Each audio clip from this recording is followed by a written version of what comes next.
Today, in this episode, we are going to discover why we are living in the new golden age of AAA, of analog, and also of its digitalization.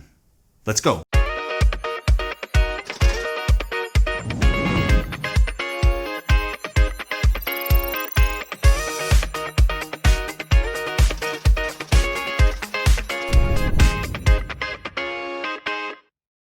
Hello everyone, welcome back to Ana Dialogue, the dialogue on analog music reproduction.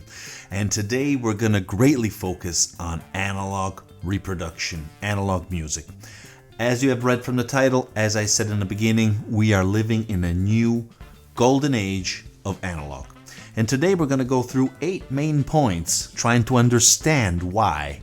Because it's good, I think it's a positive aspect that we recognize, that we know that we are living in a special moment.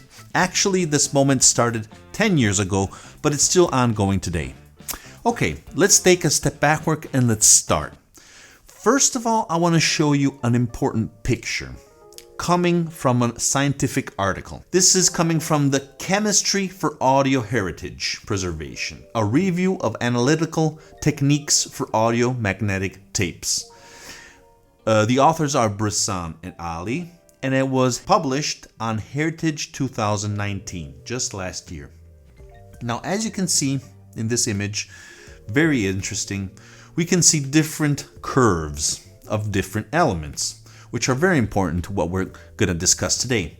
So let's go through a few of these curves and try to understand what's happening. So our first point is tapes and recorders.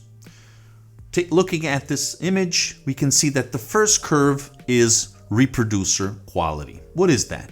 Well, as you can see, it is the quality of the playback due to the mechanisms, due to the electronics, due to every component of the different reel-to-reel recorders. We're mainly talking about reel-to-reel tape in this article and in this image, has reached its pinnacle, as we can see, in the late 70s, early 80s. And after that, it starts to slowly go down. Obviously, this can be changed because machines are refurbished.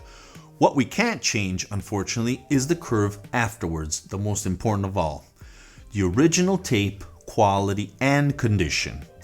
Now, they have combined these two aspects because, as you can see, this image starts showing the production since 1935, where obviously the oxide, the formulations weren't that good, as the pinnacle reached in the second part of the 70s and 80s.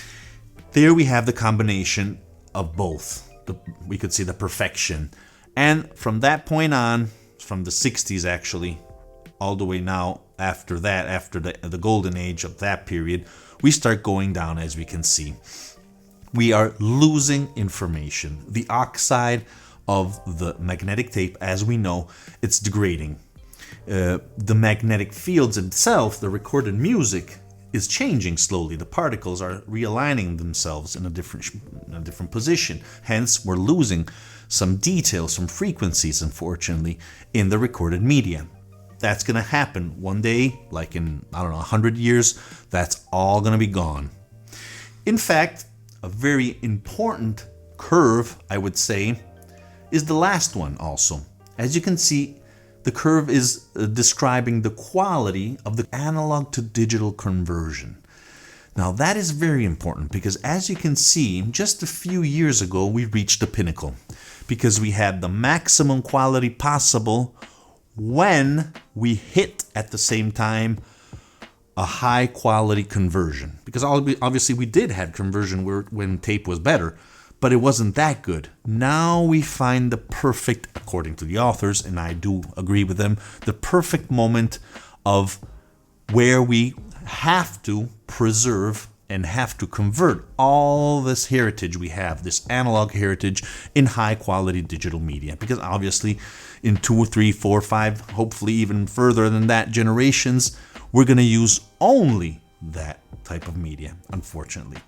If we're lucky, we're going to be using still vinyl, because plastic will last, 1,000 years, for example, much more than analog tapes. Let's pass to our third point, original pressings.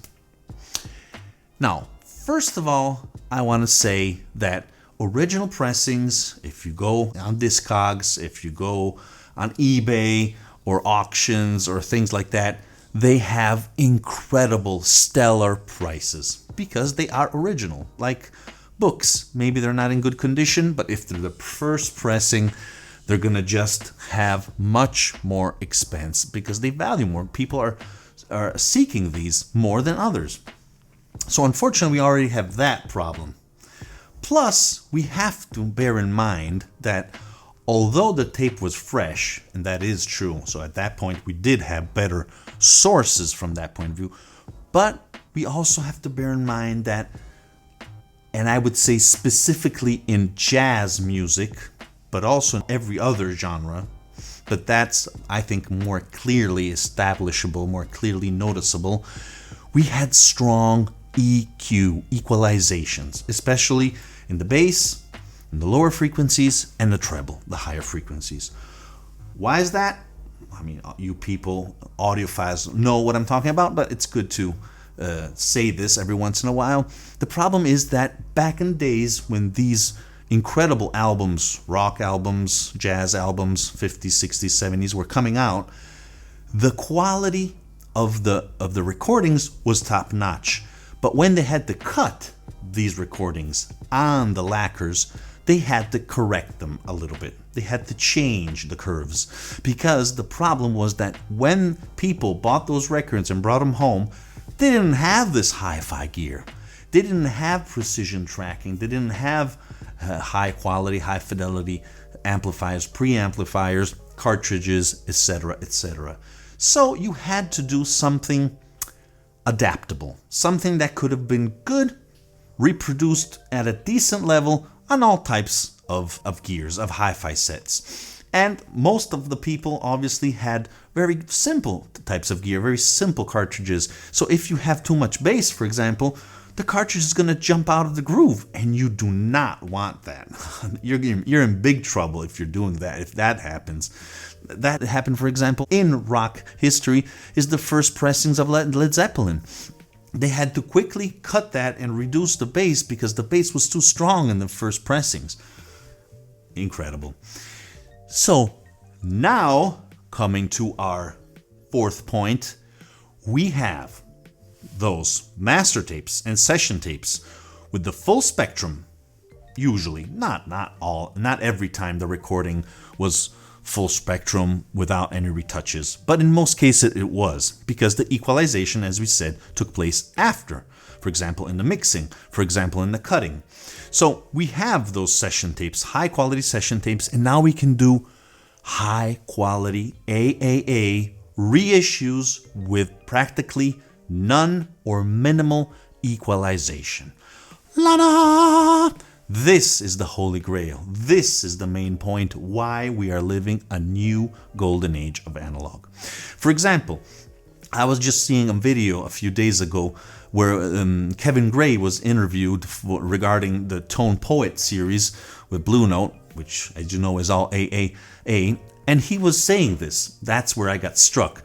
And in fact, he said, we are barely touching the equalization of these recordings. They're already very good. Rudy Van Gelder knew what he was doing.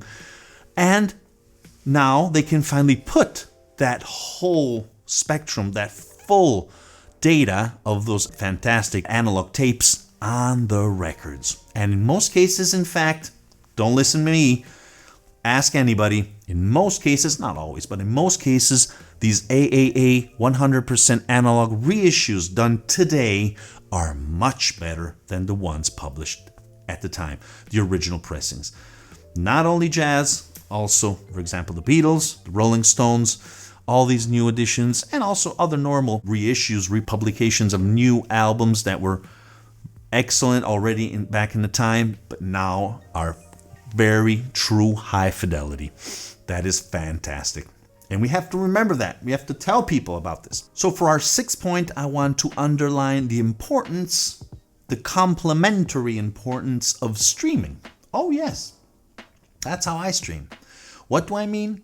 Well, streaming services, YouTube, Spotify, things like that, which are free practically, they're perfect to listen, to audition to an album, to a new artist, to music that it's sometimes unreachable, because like whoever grew up in the 70s, 80s, 90s knows that we had this strong bias coming from all the other people that were reviewing albums, or friends that were telling us what was good and what was bad. So you always had to buy a physical copy to see if you really liked that. Maybe there was a single, maybe you only bought that, maybe you borrowed something from friends, okay. But usually you could not have access to the album. Now it's the perfect, fantastic age. Like Michael Fremer always says, it's amazing because we have this possibility of listening to an album, understand if you like it, discover new music we would never thought about, and go out and get a physical copy list. I hope you're doing this last passage. I'm certainly doing it. Point number 7. We could say the final output and at the same time the fuel of all of this. What am I talking about? The vinyl resurgence. Oh, yes. Now, that wasn't that strong 10 years ago. As we know, it started more in the first years of 2010, 11, 12, things like that. 13, it really got off. Thanks to that, we had all of a sudden, thanks to young people, don't forget that. Also thanks to the aficionados, the old audiophiles that kept the media alive.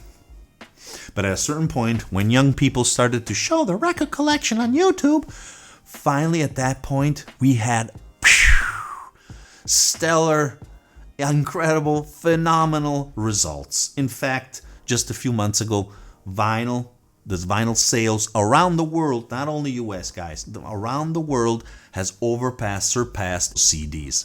Wow. So if we have that strong demand, obviously we're going to have, according to the classical marketing law, we're going to have a strong supply. And if we have a strong supply, we're going to have a lot of, obviously, variety, choices, high quality possibly, besides also crapola. It's normal. And this is a little less yet, but it's happening. Lower prices, because obviously we have a higher demand. Now, a lot of people are going to say, no, not true. We're paying a fortune for our records. Yeah, but maybe you do not know that audiophile reissues of before, like the Mophie ones, cost much more. Now you can get a very high quality copy with $30, $35, and before you needed at least $50.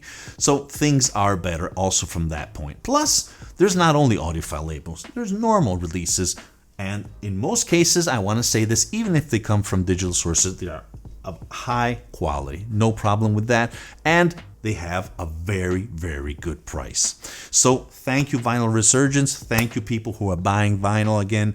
And this is bringing all this together. And obviously, series like Tone Poet or other series, AAA 100% analog. And that is why we are truly living a special moment. Last point, I had to mention this, we also having a fantastic revival of cassette culture. Yes, in fact, new cassettes, virgin new cassettes, as you all know, are being produced. That's a miracle. No one would ever thought about that. If you were interviewed, 10, 20 years ago, everyone would have said, no way. Instead, it's happening.